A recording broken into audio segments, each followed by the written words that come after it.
39তম বাবু জগজীবন রামের পুণ্যতিথি এই প্রয়াণ দিবসে ওনাকে শ্রদ্ধাঞ্জলি ত্রিপুরা প্রদেশ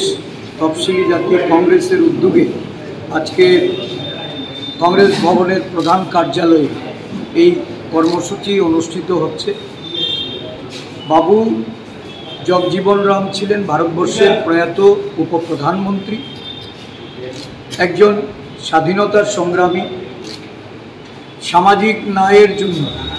যিনি নির্ভীক লড়াই করে ভারতবর্ষের রাজনীতিতে দীর্ঘ সময় যিনি এই দলিত সমাজ থেকে শুরু করে পিছিয়ে পড়া অনুন্নত সমাজে তাদের অধিকার প্রতিষ্ঠা করতে, তাদের সামাজিক ন্যায় এবং তাদের প্রতিটা ক্ষেত্রে অগ্রগণ্য ভূমিকা পালন করার জন্য ওনার যে আজীবন লড়াই,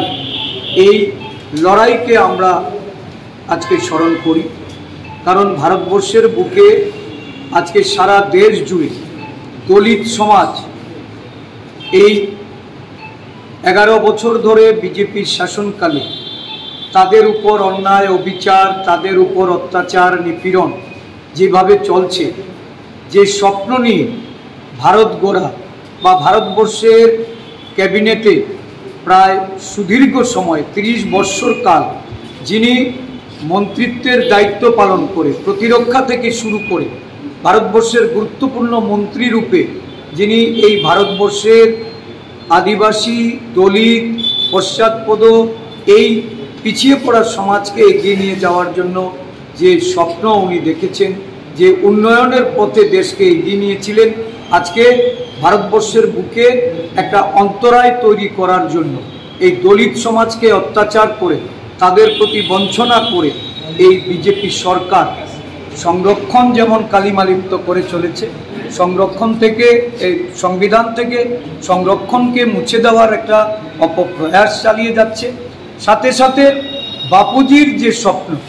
ভারতবর্ষের সব অংশের মানুষের মধ্যে সমানতা, দলিত অংশের মানুষের অগ্রগতি, এই অগ্রগতিকে রুখে দেওয়ার জন্য নরেন্দ্র মোদীর সরকারের যে ষড়যন্ত্র, এই ষড়যন্ত্রের বিরুদ্ধে আজকে দেশবাসীকে সোচ্চার হওয়ার জন্য আমরা সারা দেশে বাপুজির এই মৃত্যু দিনে আমরা বাপুজির যে দেশের প্রতি যে তার অনবদ্য ভূমিকা, যে অবদান, এই অবদান এটাকে স্বীকার করে আমরা সেই পথে দেশকে পরিচালিত করার জন্য আমাদের যে লড়াই, এই মল্লিকার্জুন খার্গেজি, রাহুল গান্ধীজির নেতৃত্বে যে লড়াই, এই লড়াই আমরা চাই। Thank you.